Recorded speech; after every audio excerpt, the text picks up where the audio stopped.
Hello, welcome back.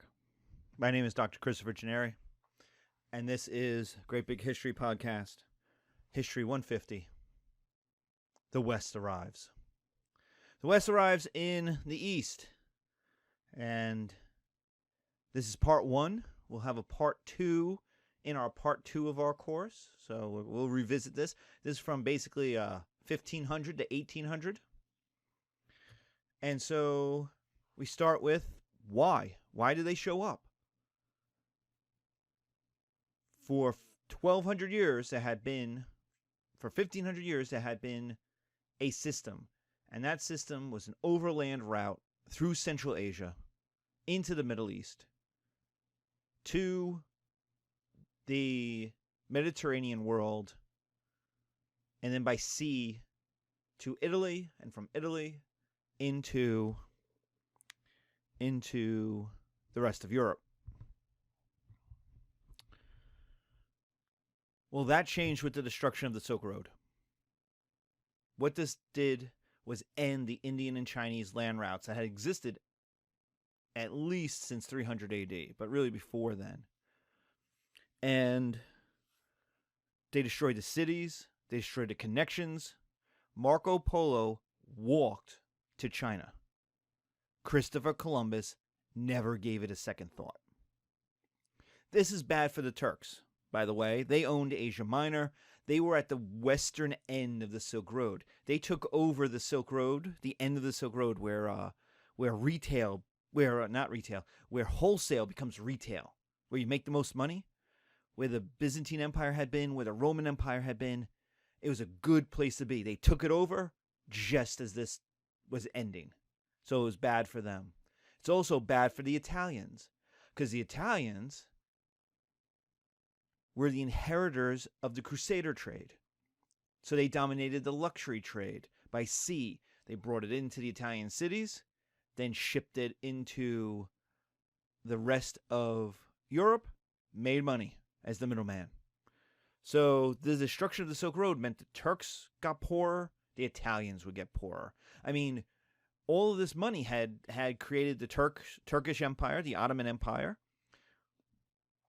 one of the great empires of history.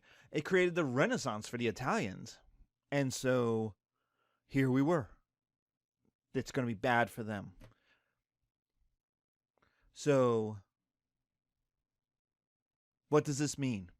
It means there's money to be had. There's money to be made if you can get to India and China.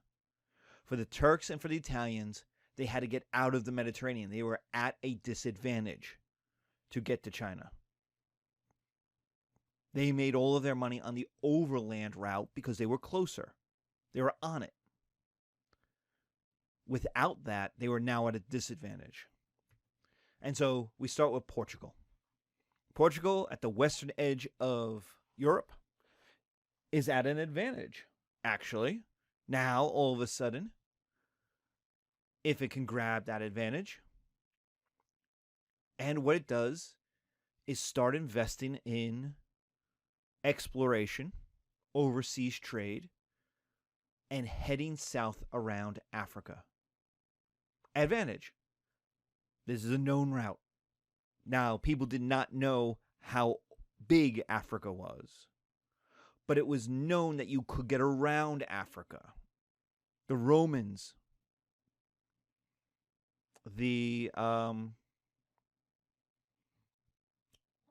another ancient people who the Carthaginians were a descendant of, basically the people of Lebanon, Phoenicians. The Phoenicians had written about going around Africa and ending up in Arabia and the Red Sea in India. So there was the idea that there was the knowledge that you could do it, but nobody knew how long it would take. And so what the Portuguese create are rest stops along the way. They come down, they hit a place, and then they go back. And what they're doing is charting. They're charting the land. They're charting the people. Who's friendly, who's not. They're charting the tides. They're charting the currents. They're charting the winds. All stuff you need to know. With Vasco da Gama, all of that, about 100 years of investment pays off. In 1497, he reaches India with his 4 ships, loads up on Indian spices, comes back, bouncing again along the way. Takes him, 3 years or so to do this, but ends up back in Portugal and makes it's a reported 3,000% profit. Why does that matter? It matters because Bernie Madoff made $1 billion by promising 20%. If you invest in the stock market right now, or you've invested in the stock market, you will do very well. You expect to get 7% over the lifetime of your investments. 7%. Bernie Madoff stole $1 billion because he promised 20%. Imagine what people would do for 3,000%. And the answer is the rest of history. Everything that happens from 1500 on. Conquest, imperialism, colonization, slavery, genocide. All of that is justified by these massive, massive, massive profits. Profits you just couldn't get in any other time. So kings who have the money start investing. The King of Portugal, later the King of Spain, France, and England will do it as well. The Dutch Republic, they don't have a king, they have a republic. They'll create corporations, and they'll do it that way. So lots of small investors. We'll get to that in a second. So you get kings investing. So suddenly, from the very beginning of this, because kings were the only ones who had liquid cash because of taxation, the economy, profit, but also military force are combined. The state and the economy are connected immediately at the very beginning of this, because the kings will make the most profit. But they don't have enough money for everything to have a monopoly, and so what you get is corporations. Corporations start to form. And what a corporation does is it diversifies risk in exchange for shared profits. A ship costs $10,000, let's say, to buy. I don't have $10,000. I have $1,000. But I really want to get in on this Indian tea trade. So what do? Well, I call up my homeboys.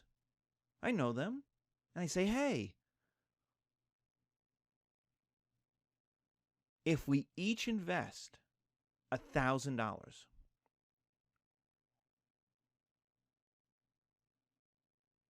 we'll each get 10% of whatever that ship makes.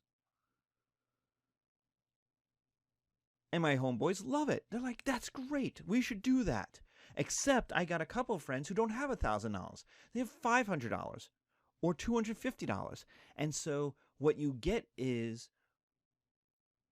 a percentage of the share, a percentage of profits is divvied out depending on how much you invest. And what that does is diversify risk. If that ship is attacked by pirates, if that ship disappears into a hurricane, if that ship has a captain who just decides to go to Tahiti and never come back, and this will happen, I am not out $10,000, I'm out $1,000.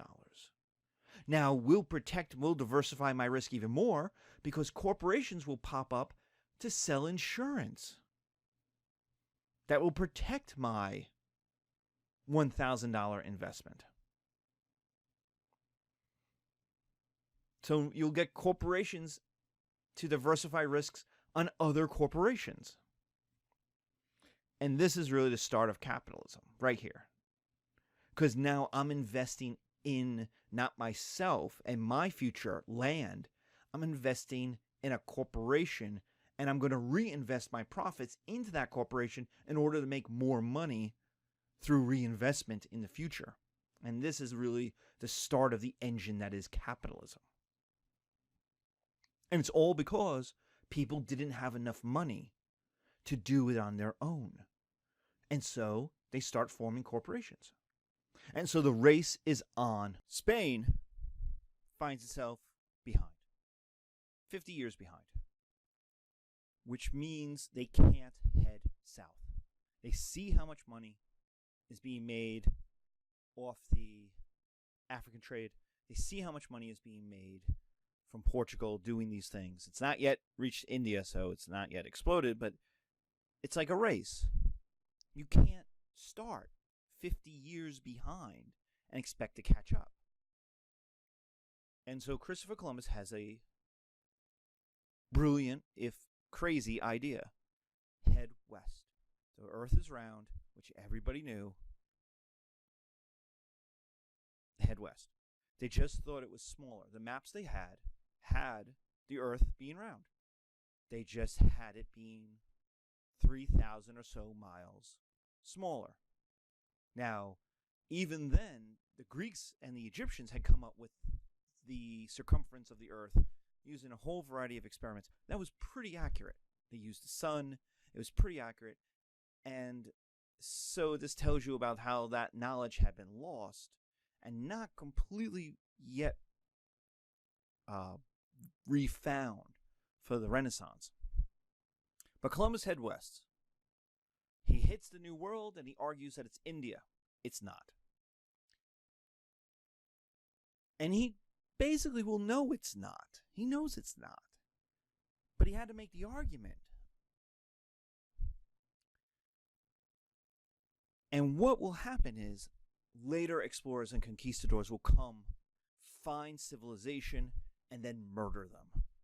95% of the 100 million or so people who lived in the New World when Columbus shows up in 1492 will die, mostly till disease. 95%. It is the great die-off. It is as bad as it was for the dinosaurs.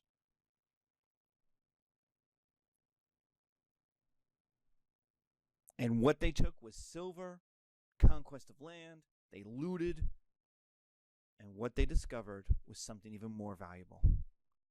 Sugar. Sugar. They discovered the plants that can create sugar. And sugar is going to make so much money.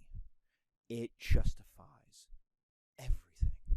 African slavery, plantations, giant corporations, colonization, the Europeanization of the Americas. There is so much money to be made from sugar. It is unbelievable. It's just, I can't even put it into numeric numbers.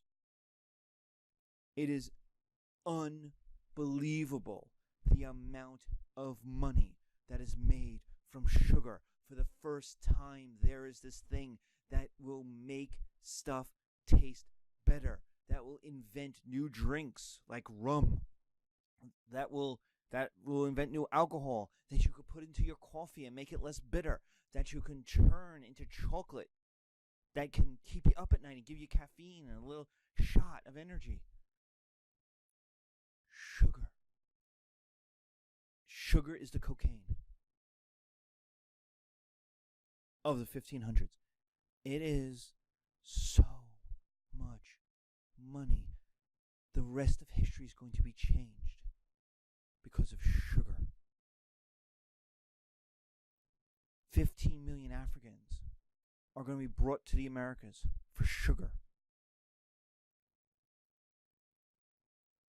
Native Americans are going to be destroyed because of sugar.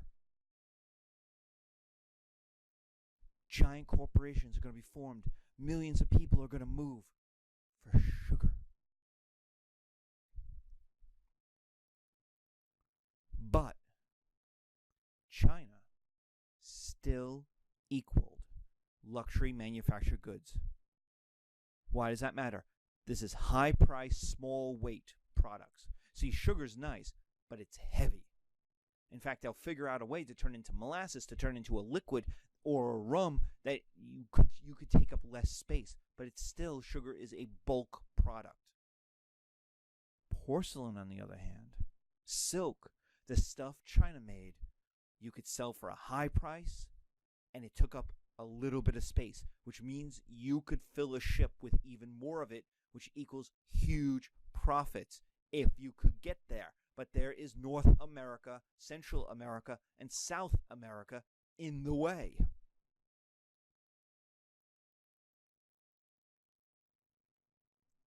Well, one way Spain is going to compete is just take over they're gonna do what corporations do. They take over their rival. And in 1581, Spain took over Portugal. There's a bit of war, but it's a combination of some war and dynastic marriage. So the Portuguese line died out. The Spanish cousin line was like, hey, we'll take over, and it will end in civil war. It will break apart in the 1640s. 1581 is also Philip II. So he's the strongest king in Europe. So everyone got freaked out because by absorbing Portugal, they make literally the largest empire in the world in 1581.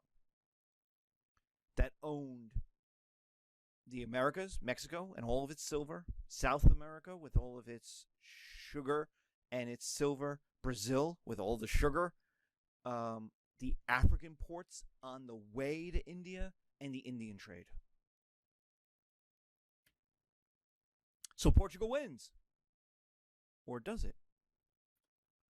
It reaches China in 1513. Woo! Remember, it will be taken over in 1581, but 75 years earlier, it reaches China. Congratulations. Woo! But they showed up and found the "sorry, we're closed, out to lunch" sign. Ming China had closed off sea trade 75 years earlier. The Portuguese couldn't sell anything to China. China didn't want anything Europe produced. China was so big, had such a diversified economy, it didn't need anything that Europe was producing in 1500.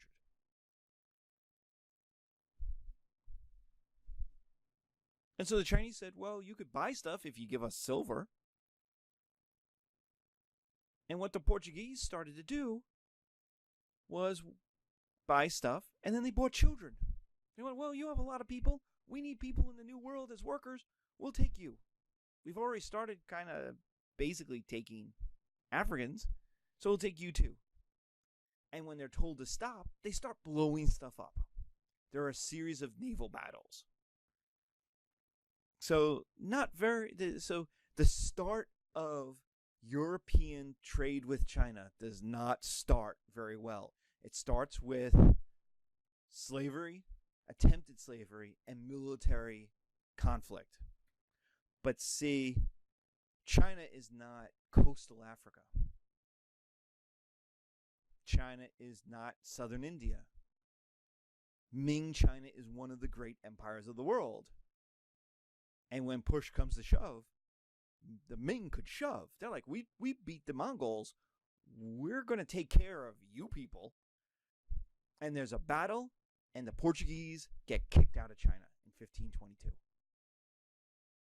So what does this tell us? This tells us that if you had a powerful government, and this is true in Africa, if you had a powerful government who could protect your citizens, create an army, you weren't going to be enslaved.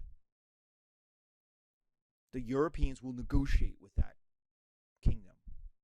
That's going to be true in India. It's going to be true in China. It's going to be true in Japan. They're not going to be able to take these people as slaves. But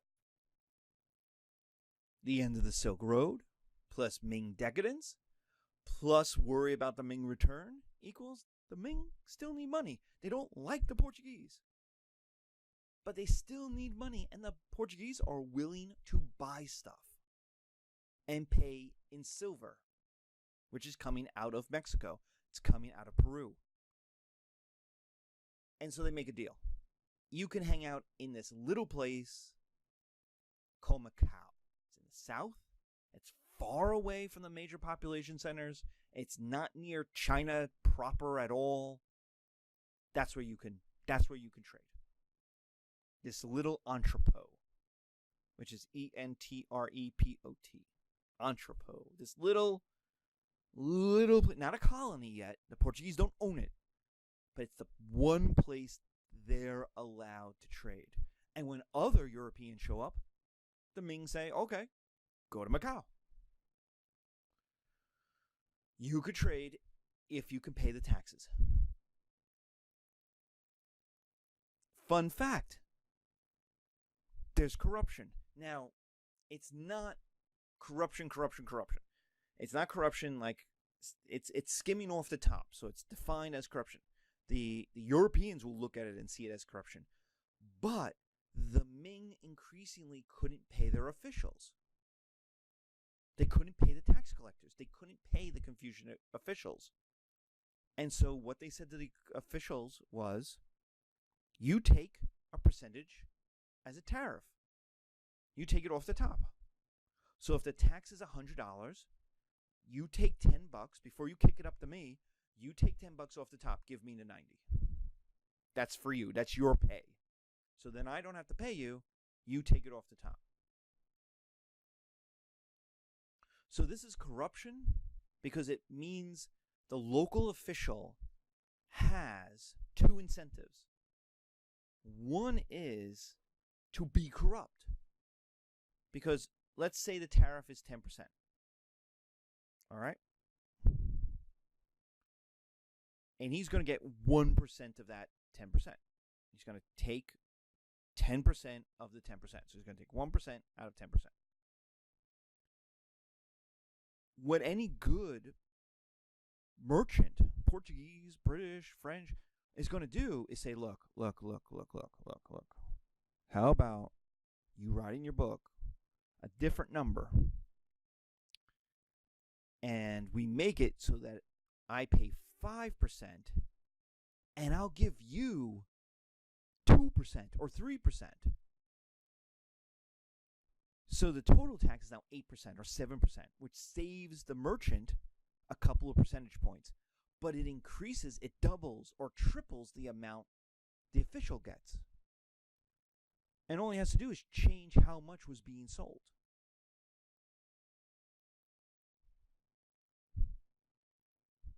And so there's now an incentive to accept bribes from the Europeans.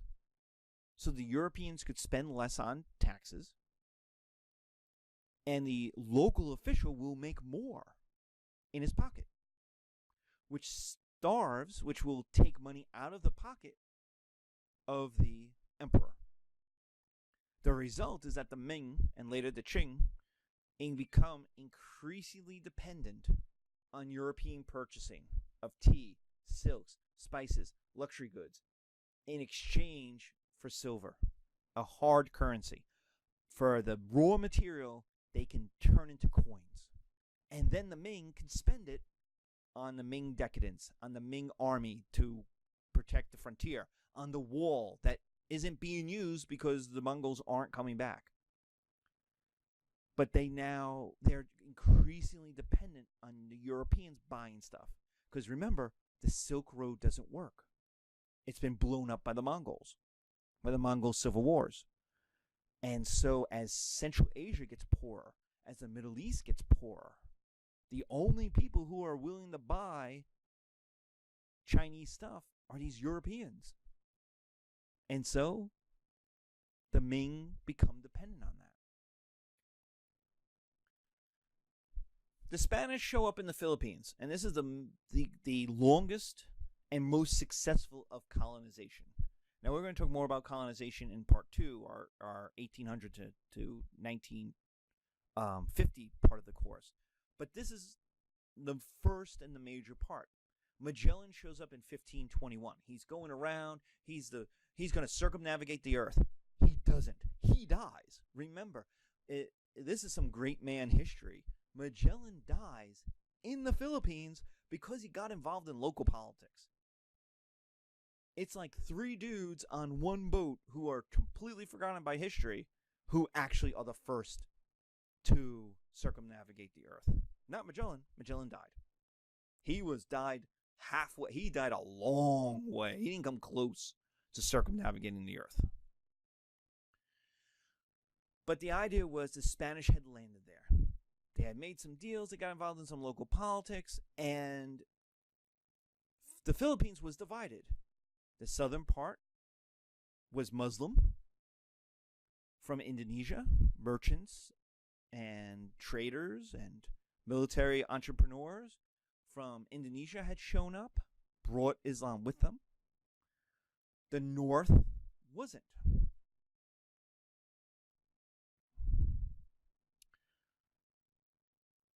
In the 1560s, Philip II, Spanish king, says, you know what? We have a claim on this.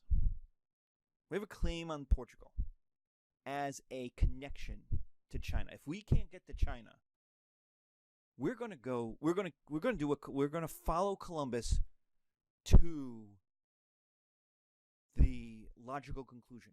Instead of going south, we're not going to go south. We're not going to go around Africa to India. The Portuguese already do that. They're already ahead of us. We're going to go west. We're going to go to Mexico. We're going to go overland through Central America, Mexico. We're going to leave from Acapulco. We're going to make a big Pacific port. And we're going to sail from there to, well, we need to stop somewhere. And hey, there's the Philippines. We've already been there. We'll stop in the Philippines, Philippines to China. So it's Spain to Mexico, Mexico to the Philippines, Philippines to China. And so rather than do the Portuguese route, which was dangerous because the Portuguese are doing it, and they know way more, go the route that you kind of know. Spain to Mexico, Mexico to Philippines, Philippines to China. But to do that, you now have to create a colony that you can go to, a rest stop at least, a safe port in the Philippines. And so in the 1560s, Spanish conquistadors are sent. And they go to conquer everybody. And being Spanish conquistadors during the Inquisition, they go to Christianize the Muslim kingdoms. They are conquistadors. They are crusaders. So they show up, they get involved in politics. Basically, hey, if you're willing to fight for us and become Christian, we'll help you fight your enemies. The Muslim kingdoms in the south are eventually conquered, not conquered. Like, there are thousands of islands. How dominant a few thousand Spanish are is debatable. It's possible Spain goes, hey, we own this, but it's very possible that plenty of people never even meet a Spanish person. So basically, as long as the sultanates in the south don't mess around, don't build a navy, okay, they're going to be kind of left alone. As time will go, the Spanish more Spanish will move in. They will align with more people because the money is going to be made. The connection between Mexico and China, that brings silver to China. And so there's money to be made. So if you want to make money, it doesn't help you to be Muslim anymore, which used to connect you to Indonesia, from Indonesia to India. Now it pays to be Christian and be tied into the Spanish trade connecting China and Mexico.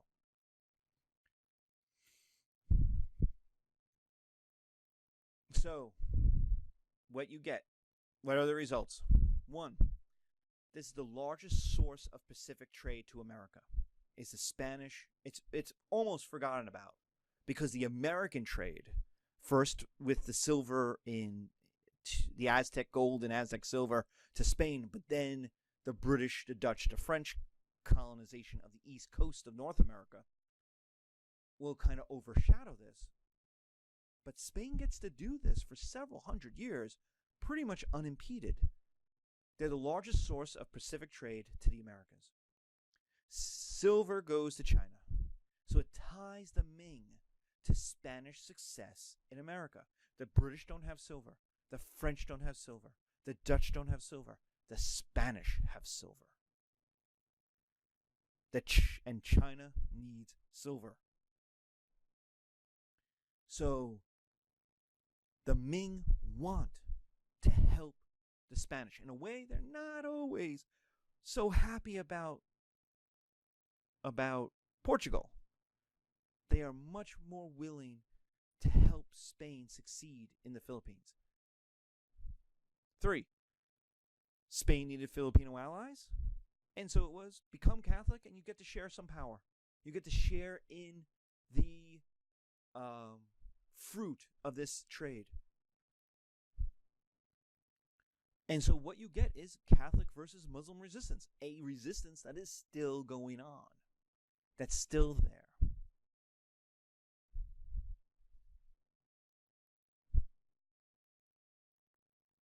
And so there is this, and we'll see this, the Catholics were a minority. The people who become Catholics were the minority, but they had the European guns on their side.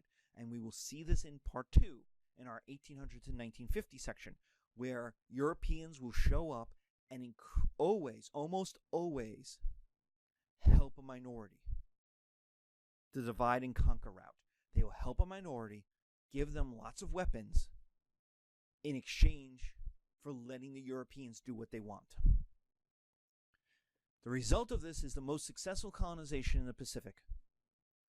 Spanish is going to be spoken in the Philippines. Catholicism, European Catholicism, takes deep root in the Philippines. The only place there will be success, French success with Catholicism, in Vietnam.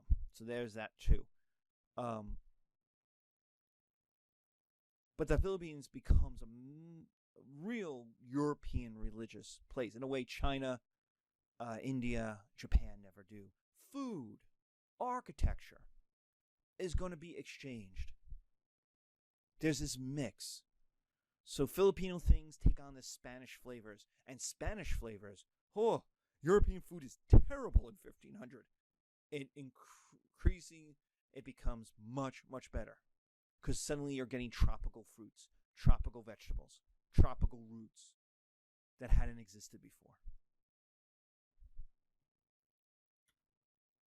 The Jesuits. You just never expect the Inquisition. The Jesuits. They're not mercenaries and they're not merchants. Interestingly, makes them acceptable. So they show up in China. They show up in Japan. Now, they'll eventually have their heads cut off and kicked out. But at the beginning, they don't carry the weapons. They don't want anything. Like, they don't want to take your stuff. They just want to talk and tell you about, like, cool things, like Jesus. And so they're acceptable. The other thing is, at least in China, Catholicism in Asia goes back to the Nestorians, which is like in the Han period. So there's the old story of Prester John, that out there somewhere in Central Asia was a Catholic kingdom, a Christian kingdom in Asia that had existed that had been cut off by the Huns, but had existed in the Roman age. And what the Jesuits are willing to do, being educated people, and the Jesuits are highly educated. This is what separates them from other missionaries. They are incredibly highly educated. Even today, I think a majority of them have PhDs. I could totally be wrong with that. I've heard that, but the Jesuits are highly educated people. And so they are willing to trade Western technology for access. You let us talk to the king, you let us hang out with the emperor, you let us set up some Sunday masses, and we'll tell you how to build cannon and blow people up. And they do what the story was of the early missionaries. You try to get the politicians the influencers, the king. You don't go to the people. The people don't matter. You get the emperor. If the emperor becomes Catholic, the people will follow. This is what happened. This is exactly the story of Catholicism's success in the Dark Ages. You get the Merovingian kings. They'll tell their people, all right, you're Catholic now. And the people will say, all right, whatever.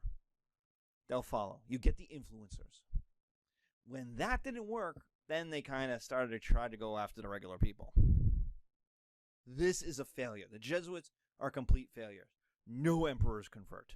China is way too Confucian. And remember, it needs the Confucian elite to run China at the local level. So the emperor can't become Catholic. If he becomes Catholic, he is cut off from his entire government apparatus. It just wouldn't work. And so emperors don't convert.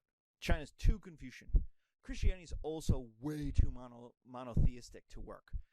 China has, and Buddhism has a long, Confucianism, Buddhism, and China have a long, this is also true in Japan, long history of ancestor veneration. Sometimes it's called worship, but you're not worshiping, you're just being like, the ancestors matter, man. Remember them. You know? We do the same thing. You know, you pray for your grandmama, you leave flowers at their grave, you tend their garden, you tend their grave. You know, that's a little ancestor veneration too. But you have to remember, this is the early 1500s. Catholicism is dealing with the Protestant Reformation. And the Protestant Reformation is saying the Catholics are too loosey-goosey on a lot of stuff. They're way too decadent, and their beliefs are wrong. And so Catholicism has to be like, and the Jesuits are hardcore on this kind of stuff. The Jesuits are soldiers for the Pope.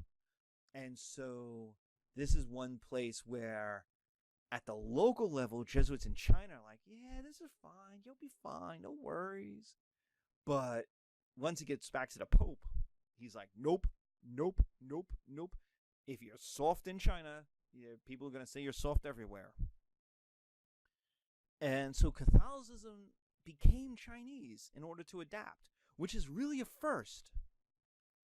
It was willing to change in order to convert people. The Jesuits were flexible, at least in China, not so much in Spain. But then the Inquisition comes, and that's the end of that. In Korea, it's more successful. Now, it's not Europeans who bring it in, which is one reason why it's more successful. It's not a bunch of Europeans coming in and say, do believe what I'm telling you. Instead, it's brought in by Korean scholars in China. They bring back the Jesuit books. One priest by the name of Ricci he spent 20 years in China, so he learned Chinese, and he turned the texts into Chinese to make them align with Confucianism. To be like, no, this isn't that big of a separation. You're cool. You could be Catholic and be Chinese. And what these scholars did, what these Korean scholars did, was bring in the text. And what happened is it became academic. They were academics. They brought it in. They started talking to other academics about it. And what happened is you got academic commentary on it. And this is Confucian. This is a very old tradition. If you ever read Sun Tzu or The Art of War, or you ever read the Analects from Confucius, it's not a book in the Western tradition. It's not Sun Tzu telling you how to fight a war. It's Sun Tzu saying one thing, and then a series of commentaries on that thing by different scholars over the period of time that are explaining it, that it's a lot of like footnotes. They're just in the text. Islam has this in the Hadith. There's a lot of commentary. What does this really mean? And so what you get immediately is something that doesn't happen so much in Catholicism. You read your Bible, you're not reading the commentary on it, which is why I have students who get mad at me sometimes, and they're like, "Where you're talking about stuff that doesn't exist." I'm like, "Yes, it does. It's just the saints wrote it in other places."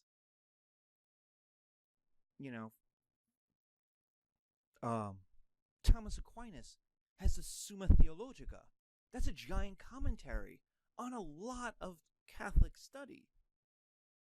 But it's not incorporated into the Bible. It's separate. And so the Enlightenment, if you take my History 102 class, is full of this. But they don't incorporate. Locke is commenting on Hobbes. But when you read Hobbes, you don't see, Locke's footnotes or Rousseau's footnotes on that. Even though both, when they wrote their books, are commenting. So each book in the Western tradition exists on its own. In the Confucian tradition, the commentary, the consensus commentary, gets absorbed into the text. And so what you get is academic discussions, academic commentary. And so Catholicism becomes a professor thing. It becomes an academic thing, the way Marxism does in America. So why? Why would it be successful for very smart guys in Korea? Well, because Catholicism emphasizes the individual, whereas Confucianism doesn't. Confucianism is all about your obligations to the group. It emphasizes merit rather than birth. Once you're a Christian, once you're a Catholic, you're equal to everybody else. The laws apply to you equally. There's this sense of equality, which means merit. How do you rise? How do you fall? By your own abilities. There's an emphasis on merit. Good people can succeed. There's salvation, which works well with ancestor veneration, right? You don't want any of your ancestors to have a terrible afterlife. And here's salvation saying they won't. They'll have an awesome afterlife. They got the greatest afterlife ever.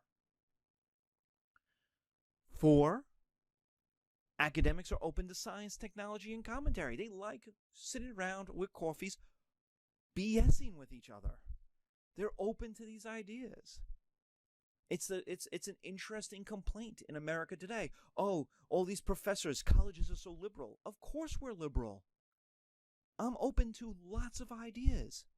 I'm open to evidence. I live my life being open to evidence. That's liberal. That's progressive. Because new ideas will come along and they will be better than the old ideas. Catholicism was also European, and the Europeans are clearly successful. As time goes on, they are clearly more successful. But even in 1600, the Europeans have an energy to them that the Ming and later the Qing don't.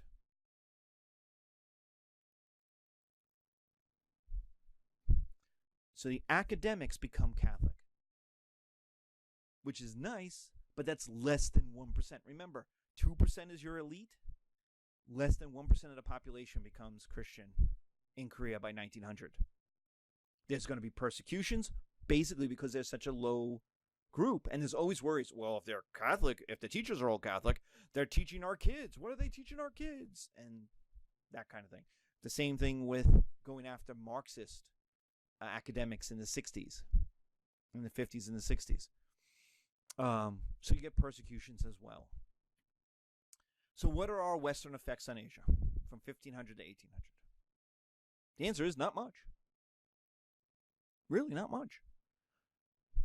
Europeans began to dominate the oceans. They wipe out Arab pirates. They defeat the Indian Navy. They smash through the Straits of Malacca and the Indonesian ships and pirates that had dominated or picked off international trade. European boats are getting bigger. There's the introduction of the Spanish galleon, this massive trade ship that also could carry 20 plus guns. The Dutch merchantmen are going to do the same. They're going to be smaller than the galleons, but they're more maneuverable. They're better on the Indian Ocean and the Pacific. But again, cannon. They're going to be armed.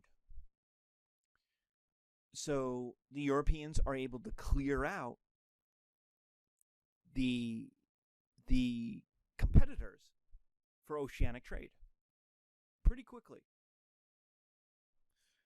3, it's too much money for China to turn away. Plus, there's a new technology, whether it's cannon, shipbuilding, new inventions as time goes on. It's just too much money. China imports intelligence for the first time. China always exported inventions, exported science, exported ideas. Now it's importing them. China has clearly fallen behind. 2, China is dependent on the silver trade. Its economy is increasingly within, by 1800, dependent on silver coming in from European countries. And part C, 3, is the taxes were too good to refuse. Any good politician, and there were plenty, there were many, could see this is bad. This is an addiction. And you couldn't refuse it. It's too much money. Now, had the Ming or later the Qing taken that money, turned it into a navy, turned it into factories, they might have been able to compete with Europe. They had all the necessary ingredients to have an economy equal to the Europeans. The problem was you needed to get rid of Confucianism. You needed to have individualism. You needed to have a way for the system to reinvent itself, for capitalism to happen. And the problem is the Ming and the Qing were not built on that. They were built on a Confucian hierarchy, on stability. And so the problem was you couldn't shake this, nor could you compete with it.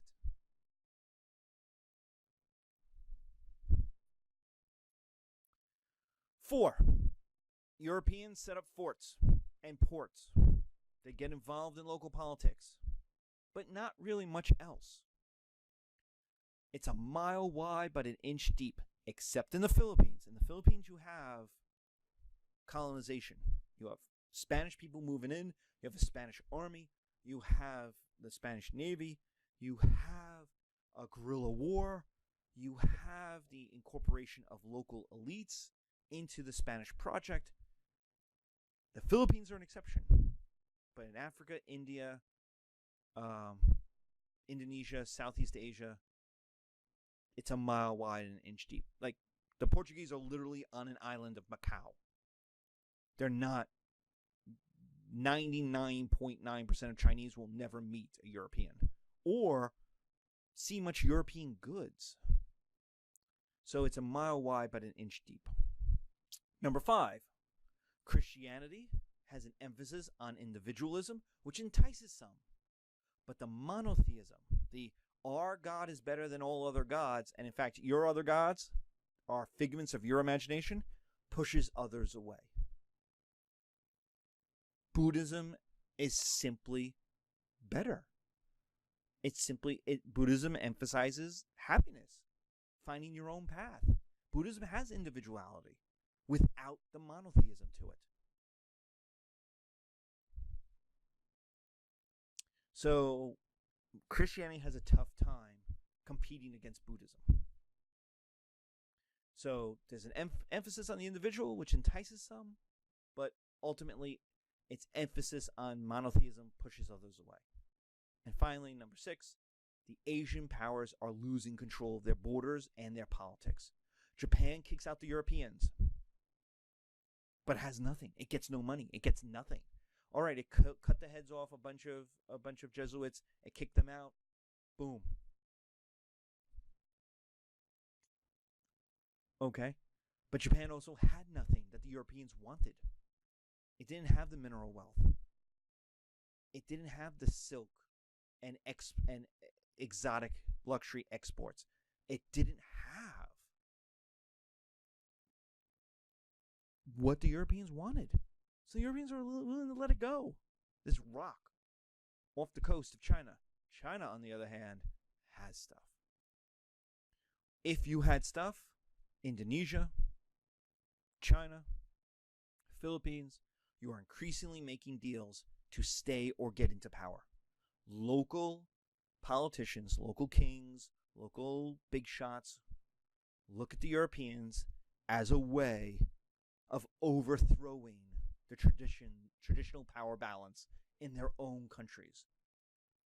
Now, what they're making a deal with is the group who will eventually overthrow them and oppress them, but they don't know that yet. At the moment, there are too few Europeans. They're, like I said, a mile wide but an inch deep. They haven't yet seen what the Europeans will do because there's not yet industrialization. Industrialization in the 1800s is going to change everything. And we'll get there. All right. That is the end of our piece on the Western experience in Asia, 1500 to 1800. Thank you very much. Be safe. We'll talk to you soon. Bye.